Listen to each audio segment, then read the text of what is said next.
चलिए बेटा, ध्यान दीजिए इधर सब लोग।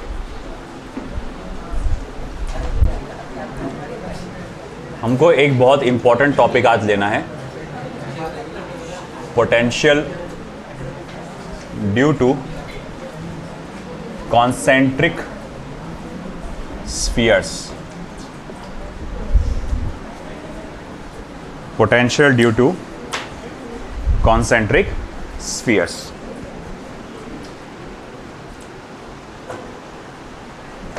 ठीक है, इसमें सबसे पहला वाला part, case 1,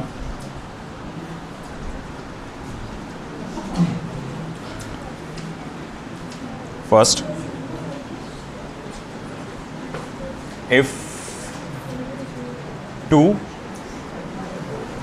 concentric conducting shells of radii R1 and R2 such that R2 is greater than R1, carrying uniformly distributed charges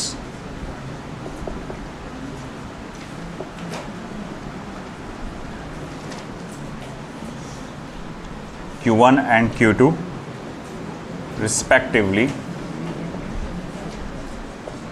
Full stop. Potential at the surface of each shell. तो आपके पास दो शेल्स है, ये एक shell है, ये दूसरा shell है। एक शेल का रेडियस R1 है, दूसरे शेल का रेडियस R2 है, और इस पे जो चार्जेस है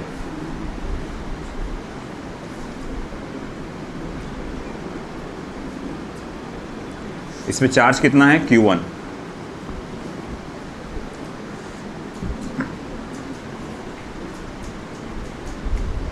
इस पे जो चार्ज है Q2। आपको इलेक्ट्रिक पोटेंशियल निकालना है दोनों शेल के सरफेस पे, V1 पे भी और V2 पे भी। देखो, सबसे पहले हम फर्स्ट शेल के सरफेस पे कितना इलेक्ट्रिक पोटेंशियल है वो निकालने की कोशिश करेंगे, है ना। गौर से देखना, यहाँ कई लोग बिचकेंगे, है ना। सबसे पहले इस चीज़ के लिए एक वेरी इंपॉर्टेंट कॉन्सेप्ट याद रखिए। अब मान लीजिए आपके पास एक शेल है जिसका रेडियस कैपिटल आर है, बाद में लिखना, इधर ध्यान दो। एक शेल है जिसका रेडियस क्या है, कैपिटल आर है। मैं यहाँ रफ में इमेजिन करता हूँ, ये एक पर्टिकुलर पॉइंट P है which is a distance small r। इस पर्टिकुलर पॉइंट P पे इलेक्ट्रिक पोटेंशियल क्या होगा, तो वो होगा first point, second point, third point. तो मैं बोलूँगा ये पर्टिकुलर पॉइंट P पे इलेक्ट्रिक पोटेंशियल क्या आएगा, आप बोलेंगे 1/4πε0। मान लो इस पे चार्ज Q है, तो आप कहेंगे Q/r। Q/ क्या बोलेंगे आप, स्मॉल r। इसके सरफेस पे कितना रहेगा, 1/4πε0 Q/R सरफेस पे। फिर मैं आपसे पूछूंगा इसके अंदर कितना रहेगा, 1/4πε0 Q/R। याद आया, कल ही मैंने बताया था, कल की बात है शायद से, ये परसों की बात है, पता नहीं एग्जैक्ट। तो अगर आप एक शेल के अंदर चले जाते हैं तो पोटेंशियल उतना ही होता है जितना उसके सरफेस पे होगा। अब ये बातों को ध्यान में रखते हुए हम आगे जो प्रॉब्लम्स को सॉल्व करना है, बहुत थोड़ा अच्छे से, फोकस से, एहतियात से सॉल्व करना है। मैंने कहा कि भैया मुझे पता लगाना है पहला potential at the surface of each shell की बात चल रही है ना। मैंने पहला टारगेट क्या पकड़ा, अंदर वाला शेल। ओके, अच्छा, ये पॉइंट पे अगर एक यूनिट पॉजिटिव चार्ज यानी 1 कूलम के चार्ज को आप ला के रखेंगे, इस प्रोसेस में क्या वर्क डन रहेगा ये मुझे कैलकुलेट करना है। अब यहाँ ला के रखेंगे अच्छा, ये पॉइंट इस शेल के कहां पर है? सरफेस पे है। तो इस शेल के कारण इसका इलेक्ट्रिक पोटेंशियल क्या होगा? 1/4 पाई एप्सिलॉन 0 Q1/R1। सही है, 1/4 पाई एप्सिलॉन 0 Q1/R1। अच्छा, ये पॉइंट बाहर वाले शेल के कहां है? अंदर है।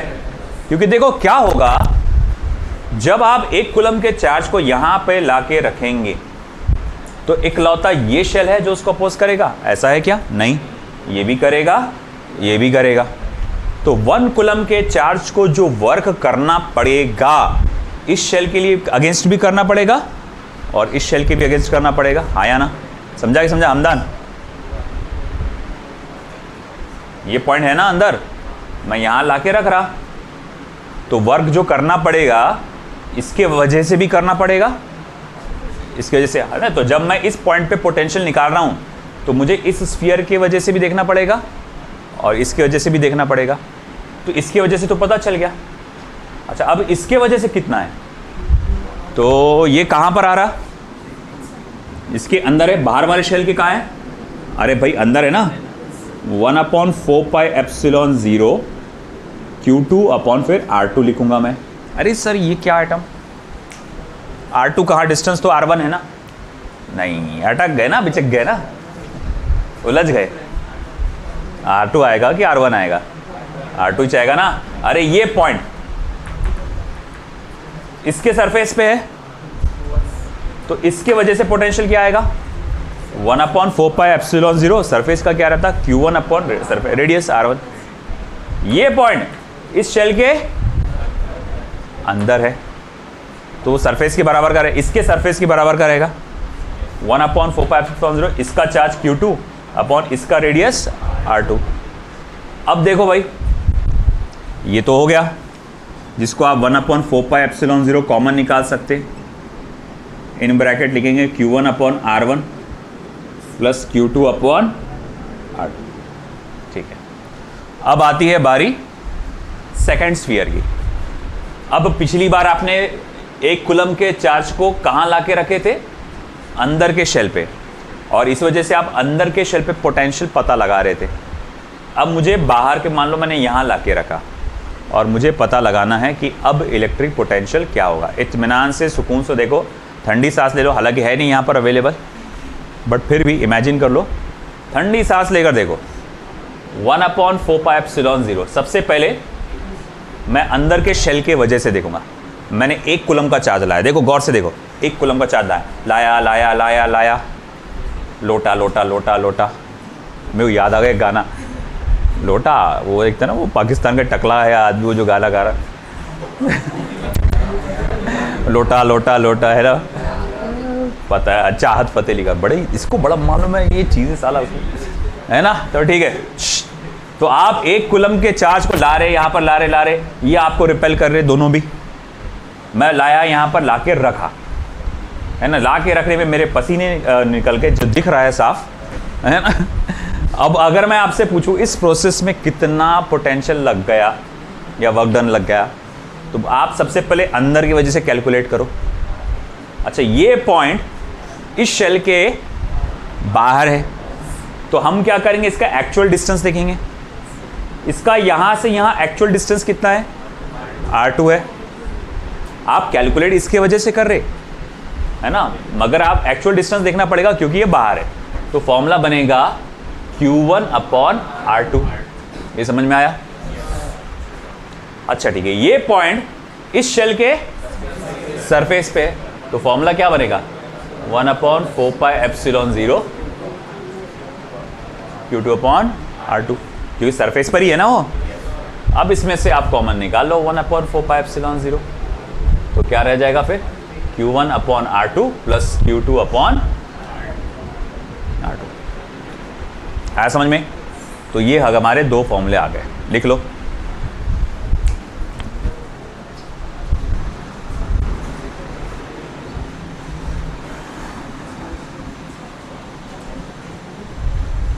Second,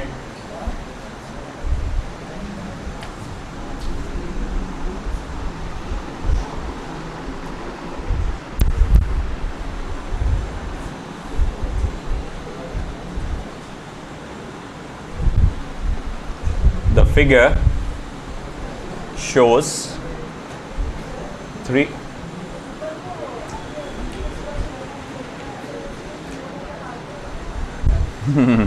Q1 upon R2 Q2 upon R2 बराबर तो है। अभी क्या चल रहा था जब से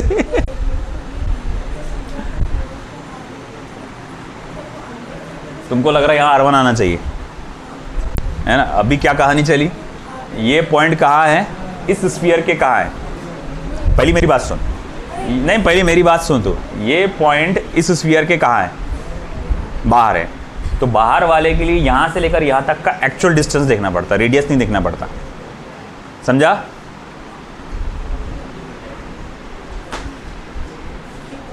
इसीलिए लिखा मत कर, जब मैं बता रहा हूं तो ध्यान रखा कर।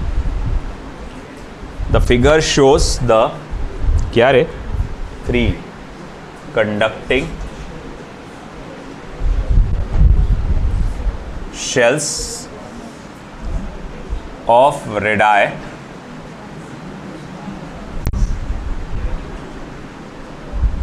A, B and C, A less than B less than C, having charges QA, QB and QC respectively.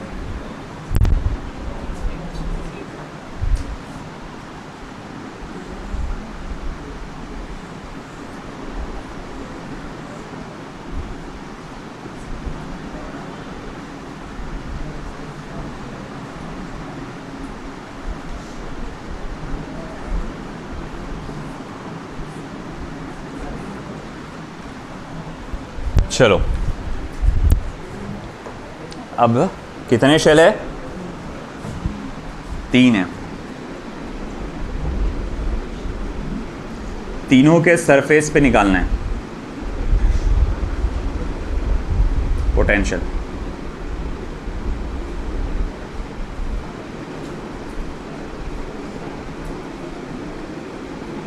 अच्छा, शुरू करेंगे अंदर वाले शेल से, फिर आप जाते जाएंगे धीरे धीरे बाहर। अब 1 कूलम के चार्ज को लाना है इन्फिनिटी से, और ला कर मुझे पहले यहाँ रखना है अंदर वाले शेल के सरफेस पे। जब अंदर वाले शेल के सरफेस पे ला के रखने की मैं कोशिश करूँगा, तुमको क्या लगता कितने शेल है जो मुझे अपोज कर रहे होंगे मोशन को? 3 शेल। बेटा दरवाज़ा बंद कर दो, अब रोशनी आ रही है उसकी काफ़ी ज़्यादा। 3 शेल उसको अपोज कर रहे होंगे उसके मोशन को।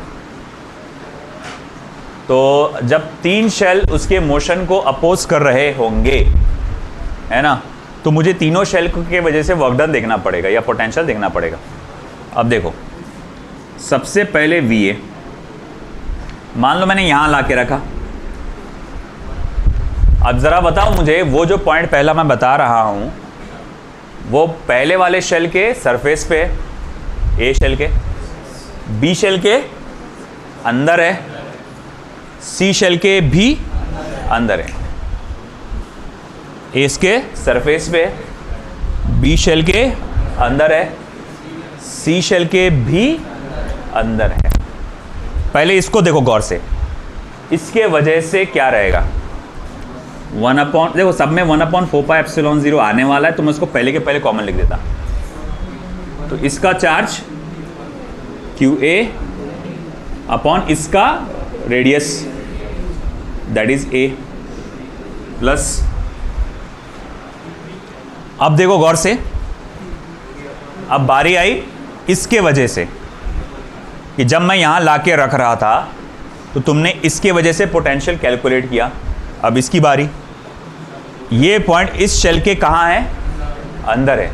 अगर कोई पॉइंट शेल के अंदर रहा तो पोटेंशियल सरफेस के बराबर रहता, और वो कितना रहता? 1/4πε0 उसका चार्ज, बॉडी का चार्ज अपॉन बॉडी का रेडियस, यानी बॉडी का चार्ज कितना है? QB अपॉन बॉडी का रेडियस कितना है? B, है ना। अब आई बारी तीसरे शेल की वजह से, ये पॉइंट इसके भी अंदर है, तो 1/4πε0 QC अपॉन C, है ना, जितना सरफेस पे है उसके उतने बराबर। आया समझ में? अब देखो वी बी की बात, 1/4 पाई एप्सिलॉन 0 है ना। अब मैंने बोला अब आपका ये सेकंड पॉइंट ये है ना, आपको इस पर्टिकुलर पॉइंट पे पोटेंशियल निकालना है।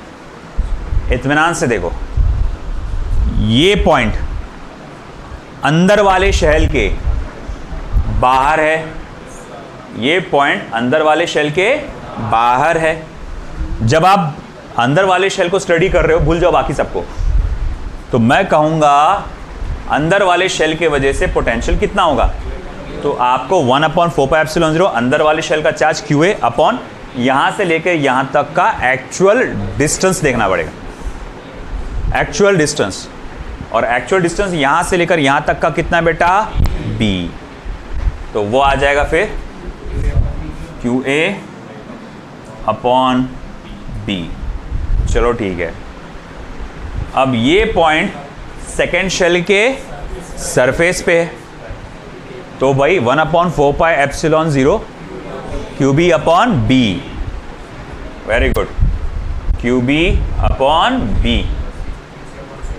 अब ये पॉइंट थर्ड वाले शेल के अंदर है, तो equivalent to that of surface, जो थर्ड शेल के सरफेस पे होगा उसके बराबर रहेगा, यानी कि QC अपॉन C। आया समझ में। अब इसी तरह से हमको इस शेल के पर निकालना है।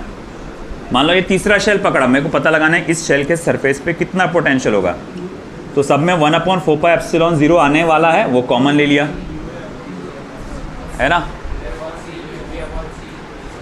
करेक्ट। ये पॉइंट इस अंदर वाले शेल के बाहर है, तो मुझे यहां से लेकर यहां तक का एक्चुअल डिस्टेंस देखना पड़ेगा, जो किसके बराबर है, C के बराबर है। तो फर्स्ट शेल के लिए वो क्या फॉर्मूला हो जाएगा, QA upon C। Second shell के लिए क्योंकि QB अपॉन C, ऐसा क्यों, क्योंकि ये पॉइंट अभी सेकेंड शेल के भी बाहर ही है, तो इसके सेंटर, दोनों का सेंटर कैसा सेम ही है ना, तो इसका रेडियस देखना पड़ेगा QC upon C, QB upon C, और तीसरे वाले के तो सरफेस पर ही है ना। आया समझ में। तो ये था 3 शेल के वजह से। लिख लो।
ऐसा आया जोर से, वो भी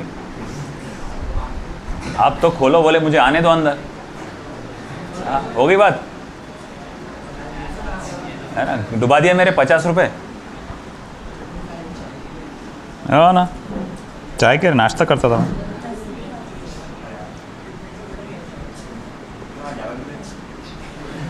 बैठ इधर इधर इधर इधर बैठ, इधर बैठ, इधर बैठ, इधर बैठ, इधर।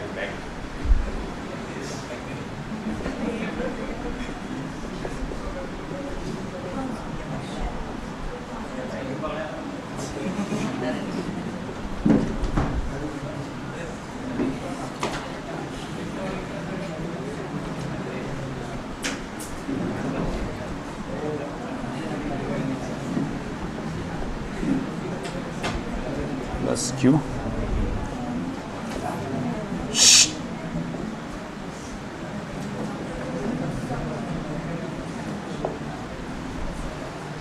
And outer sphere earth.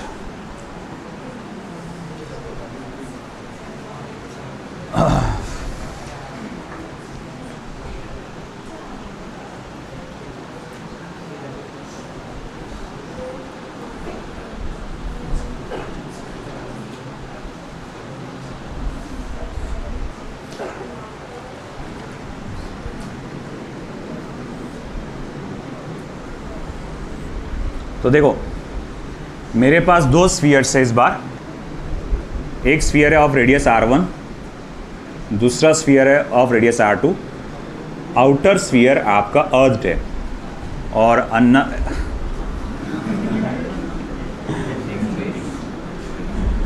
Inner sphere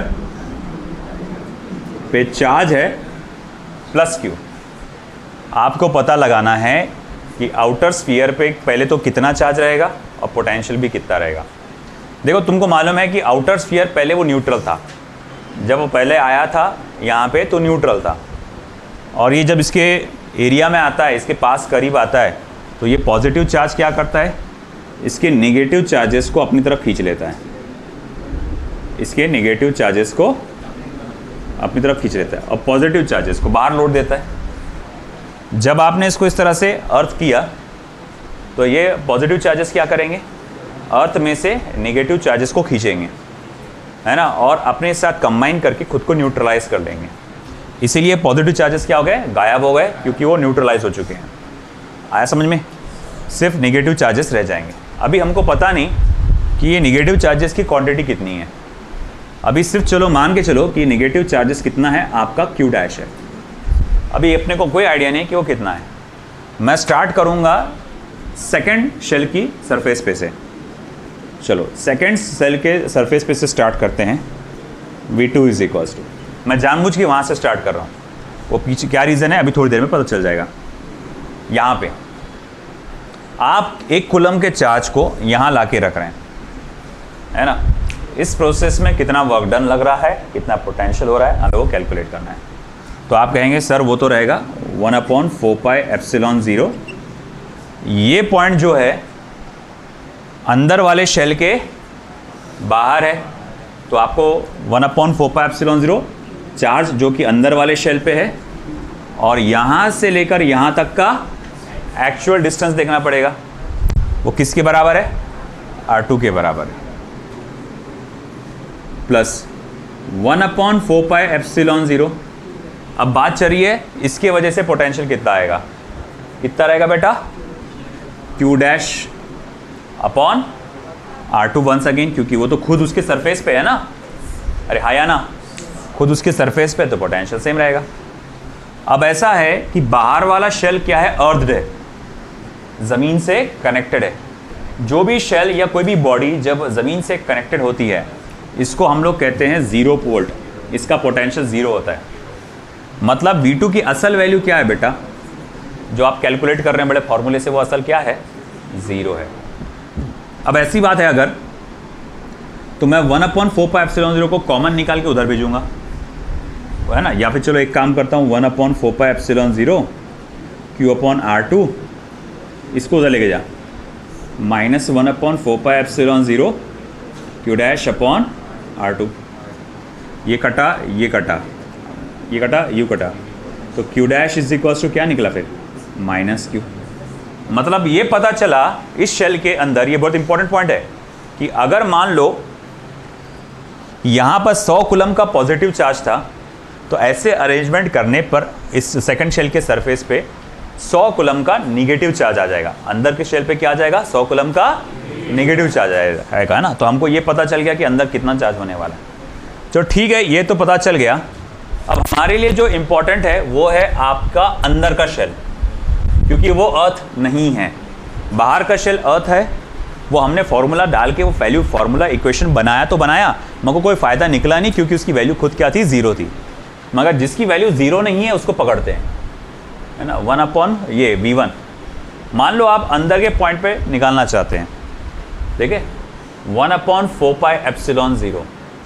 चलिए इसमें 2 शेल आ गए ना।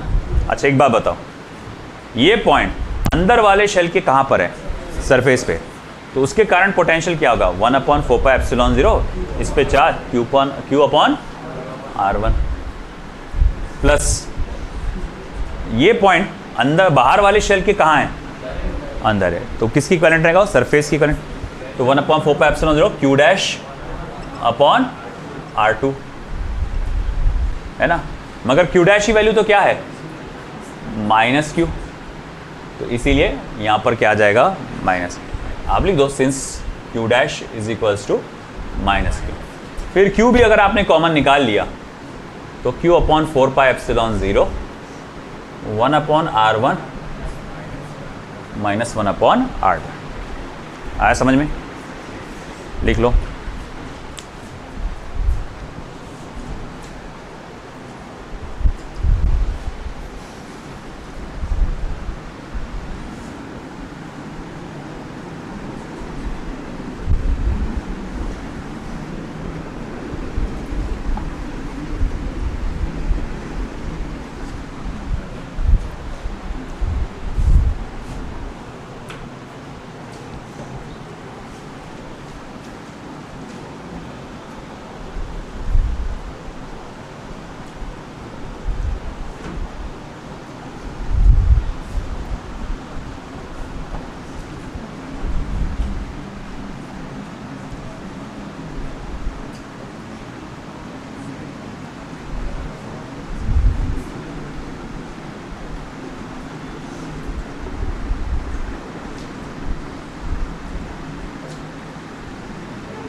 If in the previous scenario, पहले सिनारियो की तरह आपने क्या किया, अब आउटर शेल को चार्ज किया है, इनर शेल को अर्थ किए है ना, हाल बेहाल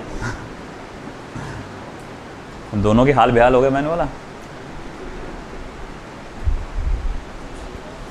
चलो अब इस सिचुएशन को रिपीट कर रहे हैं अपन, और इसमें बाहर का शेल चार्ज किया हुआ है और इनर के शेल पे अर्थिंग की गई है। तो अब सिचुएशन क्या रहेगा, अब हमेशा वहाँ से शुरुआत करो अगर ऐसी सिचुएशन में जो पहले अर्थ किया हुआ है। अर्थिंग किसको दी गई है, इनर शेल को, तो हम पहले वहाँ पोटेंशियल कैलकुलेट करेंगे। तो V1 इज इक्वल्स टू, देखो क्या आएगा, 1/4πε0 है ना। अब देखो अगेन इस पे जो चार्ज इंड्यूस्ड होगा वो कितना होगा, मान लो Q डैश। तो सबसे पहले जब मैं बोलूँगा कि ठीक है ये पॉइंट पे मुझे निकालना है, इस पे बॉडी पे चार्ज कितना है, Q डैश है, और ये पॉइंट इस बॉडी के सरफेस पे है तो Q dash upon R1 plus ये पॉइंट बाहर वाले स्फीयर के अंदर आ रहा, तो चार्ज कितना उस पर प्लस Q, और रेडियस कितना है R2, तो जो सरफेस पे होता है उसके बराबर Q अपॉन R2। मगर जैसे कि मैं जानता हूँ कि ये तो क्या है भाई, अर्थ है, तो इसका पोटेंशियल क्या होगा, 0, तो ये हो गया 0। फिर आगे क्या भैया, ये तो पूरा 1/4πε0 को उधर लेके जाऊँगा तो वो 0 हो जाएगा, बचेगा क्या फिर, Q डैश अपॉन R1 है ना, plus Q upon R2 equals to 0, that is Q dash upon R1 is equals to minus Q upon R2। R1 उधर को ले जाओ, देखो Q dash is equals to minus Q R2 upon R1। तो इस बार पता चली कि हमें Q डैश की वैल्यू क्या होने वाली है, हाँ सॉरी R1 अपॉन R2, तो वो होने वाली है R1 अपॉन R2। तो पिछली बार Q डैश तो माइनस Q के बराबर था, मगर इस बार Q dash minus Q R1 upon R2 के बराबर है।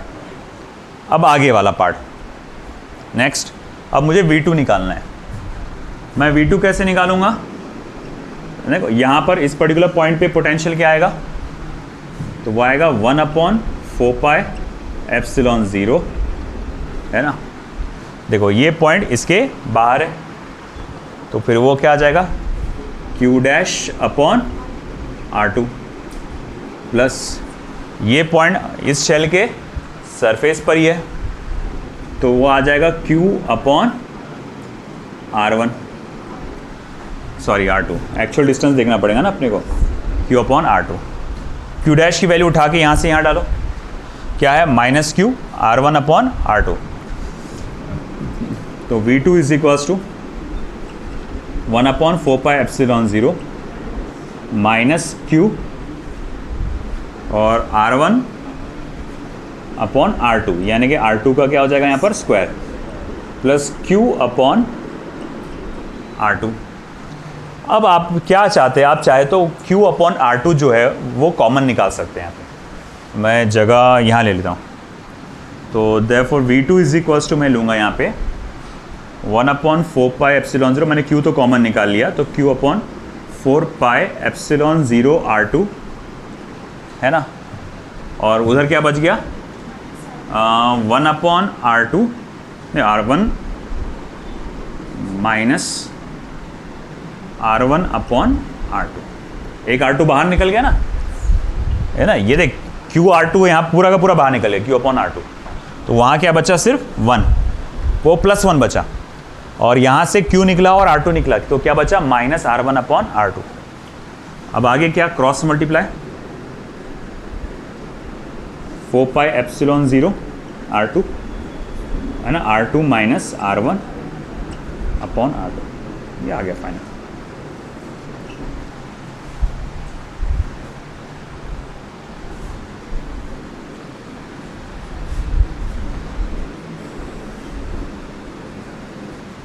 समझा।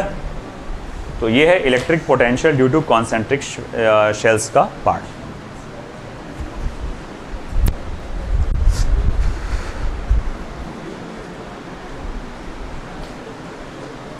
बाकी 10 मिनट अभी।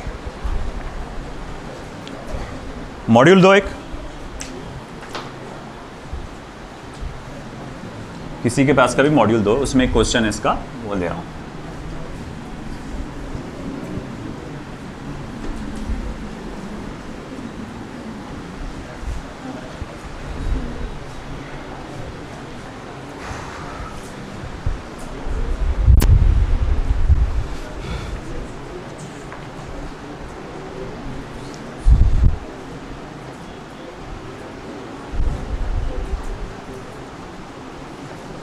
जैसे एक क्वेश्चन ये आया हुआ है,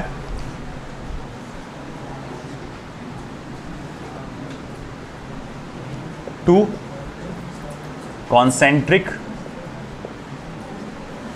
spheres of radii capital R and small r have positive charge Q1 and Q2 with equal surface charge densities, with equal surface charge densities, full stop. What is the electric potential at their common center? Electric potential कितना होगा उनके common centre पे? First option σ/ε0 capital R plus small r, σ/ε0 capital R minus small r, σ/ε0 1/कैपिटल R plus 1/स्मॉल r, σ/ε0 capital R/स्मॉल r।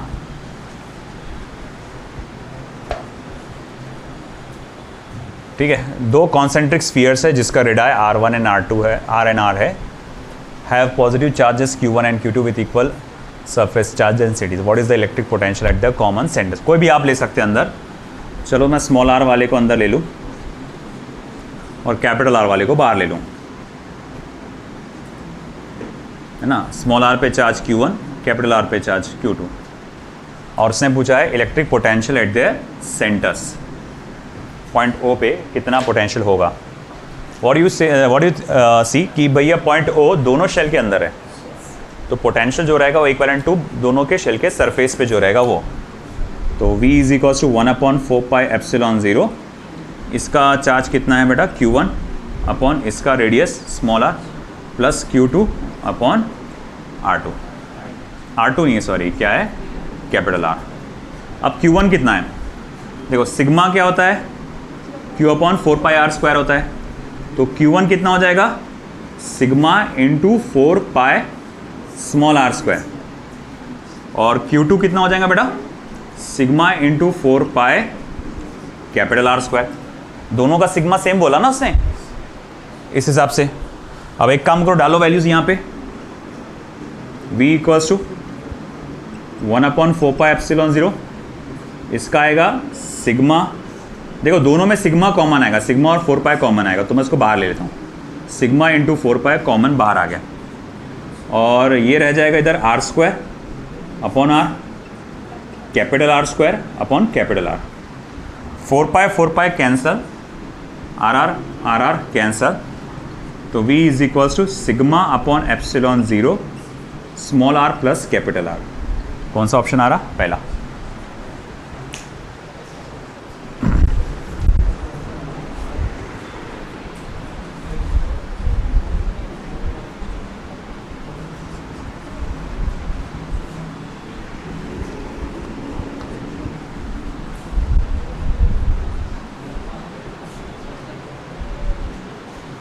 लिख लेना ना,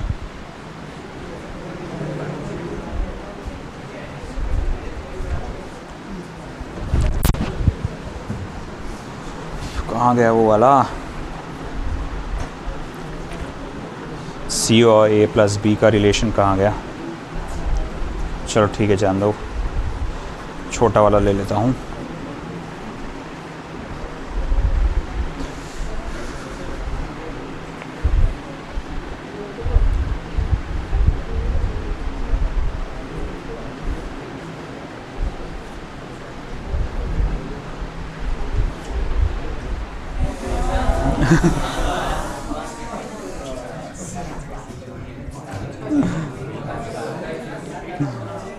खोल दीजिए दरवाज़ा, बाकी प्रॉब्लम्स कर ले लेता हूँ।